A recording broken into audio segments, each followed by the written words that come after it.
Hello, അസ്സലാമു അലൈക്കും. ഇന്ന് ഞാൻ നിങ്ങൾക്ക് മുന്നിൽ പ്രിപ്പയർ ചെയ്യാൻ പോകുന്നത് നല്ല അടിപൊളി ഒരു പായസമാണ്. ഞാൻ ഓൾറെഡി ഒരു പായസം ചെയ്തിട്ടുണ്ട്, ചിരം കൊണ്ടൊരു പായസം ചെയ്തിട്ടുണ്ട്. അതുപോലെ വെറൈറ്റി ആയിട്ടുള്ള ഒരു പായസമായിട്ടാണ് ഞാൻ വീണ്ടും വന്നിട്ടുള്ളത്.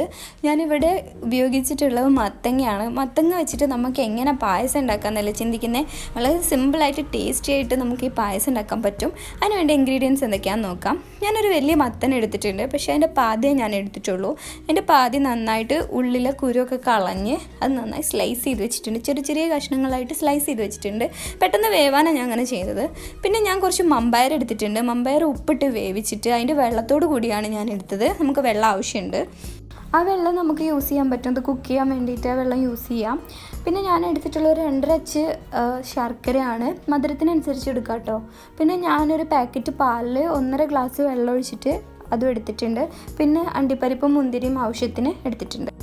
ഇനി നമുക്കിത് കുക്ക് ചെയ്ത് തുടങ്ങാം. ആദ്യം തന്നെ ഒരു പാൻ എടുക്കുക. അതിൽ കുറച്ച് നെയ്യ് ഒഴിച്ചിട്ട് നമുക്ക് അണ്ടിപ്പരിപ്പും മുന്തിരി റോസ്റ്റ് ചെയ്തെടുക്കാം. പിന്നെ ഇച്ചിരി കൂടി നെയ്യ് ഒഴിച്ചിട്ട് നമുക്ക് അതിൽ മത്തനൊന്ന് റോസ്റ്റ് ചെയ്തെടുത്തതിന് ശേഷം 5 മിനിറ്റ് നമുക്ക് ആവിയിലിട്ട് അത് വേവിക്കണം. വെള്ളമൊന്നും ഒഴിച്ചു കൊടുക്കരുത്. പിന്നെ ഒരു പാൻ എടുക്കുക, ശർക്കര ഉരുക്കിയിട്ട് ശർക്കര പാനി ഉണ്ടാക്കിയിട്ട് അത് മാറ്റി വെക്കുക. അതിനുശേഷം നമ്മളൊരു 5 മിനിറ്റ് കഴിഞ്ഞ് തുറന്ന് നോക്കുക. വെള്ളമൊന്നും ഒഴിക്കാണ്ടാണ് നമ്മളിത് വേവിച്ചെടുത്തിട്ടുള്ളത്. നന്നായി വെന്ത് വന്നു എന്ന് ഉറപ്പ് ആയതിന് ശേഷം മാത്രം ബാക്കി ചെയ്യാൻ പറ്റുള്ളൂ. ഇനി നമുക്ക് അതിൽ മമ്പയറിലെ വെള്ളം ചേർത്ത് കൊടുത്ത് അത് വറ്റിച്ചെടുക്കണം. മമ്പയറിലെ വെള്ളം അതിലൊന്ന് നമ്മളെ മത്തനിലൊന്ന് വറ്റി വന്നതിന് ശേഷം മാത്രം ശർക്കര ചേർത്ത് കൊടുത്തിട്ട് ശർക്കര നന്നായിട്ട് വറ്റി അതിൽ വരണം. അതിന് മുമ്പായിട്ട് നമുക്കതിൽ മമ്പയർ ചേർത്ത് കൊടുക്കാം. മമ്പയറിൽ ആ ശർക്കരയുടെ മധുരം പിടിക്കാൻ വേണ്ടിയിട്ടാണ് ഞാൻ മമ്പയർ ഇപ്പത്തിന് ചേർത്ത് കൊടുത്തത്. ഇനി മമ്പയറും മത്തനും ശർക്കരയും കൂടി നന്നായിട്ട് വറ്റിയതാ ഏതാണ്ട് ഈ കൺസിസ്റ്റൻസി ആവണം. ഇതൊന്ന് വറ്റി വന്നതിന് ശേഷം നമുക്ക് ഗ്യാസ് ഒന്ന് ഓഫ് ചെയ്ത് കൊടുക്കാം. ഗ്യാസ് ഓഫ് ചെയ്തിട്ട് നമുക്ക് പാല് തിളപ്പിച്ച് കൊടുക്കാം. ഇനിയിപ്പം ഇതിൻ്റെ കൂടെ തന്നെ നമുക്ക് പാല് തിളപ്പിച്ചിട്ട് അവിടെ വെക്കാൻ പറ്റുകയാണെങ്കിൽ അത്രയും നല്ലതാണ് കേട്ടോ. തിളപ്പിച്ചതിന് ശേഷം മാത്രം ആ മിക്സിയിലോട്ട് നമുക്ക് പാൽ ഒഴിച്ചു കൊടുക്കാം. വറ്റിയതിന് ശേഷം പാൽ ഒഴിച്ചു കൊടുക്കാം.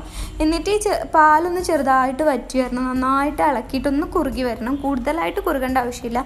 മധുരം പോരാന്ന് തോന്നുകയാണെങ്കിൽ കുറച്ച് കണ്ടൻസ്ഡ് മിൽക്കും ചേർക്കാം കേട്ടോ. നമ്മളെ പായസം റെഡി ആയിട്ടുണ്ട്. ഇത്രേ പണിയുള്ളൂ. വളരെ സിമ്പിളായിട്ട് നമുക്ക് ഉണ്ടാക്കാൻ പറ്റിയൊരു പായസമാണ്. നിങ്ങളുടെ വീട്ടിൽ എല്ലാവർക്കും ഇഷ്ടമാവും ഈ പായസം. പ്രത്യേകിച്ചൊന്നും ഞാനിതിൽ ആഡ് ചെയ്തിട്ടില്ല.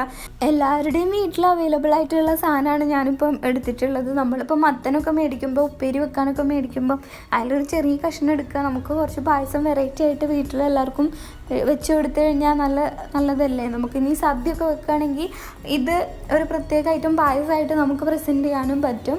അപ്പോൾ നിങ്ങളിതൊന്ന് ട്രൈ ചെയ്ത് നോക്കുക, എന്നെ ഫീഡ്ബാക്ക് അറിയിക്കുക. നിങ്ങൾക്ക് എൻ്റെ ചാനൽ ഇഷ്ടപ്പെടുകയാണെന്നുണ്ടെങ്കിൽ സബ്സ്ക്രൈബ് ചെയ്യുക, ലൈക്ക് ചെയ്യുക. നിങ്ങൾ ഫീഡ്ബാക്ക് എന്നെ കമൻറ്റിലൂടെ അറിയിക്കണം. നിങ്ങളുടെ ഫീഡ്ബാക്ക് ഉണ്ടെങ്കിൽ എനിക്ക് കൂടുതലായിട്ട് നന്നാക്കാൻ പറ്റുള്ളൂ. അതുകൊണ്ട് ഇനിയും ഞാൻ ഇതുപോലുള്ള റെസിപ്പി ആയിട്ട് ഞാൻ വരാം. ഇൻഷാ അല്ലാ ഇനിയും കാണാം. അസ്സലാമു അലൈക്കും.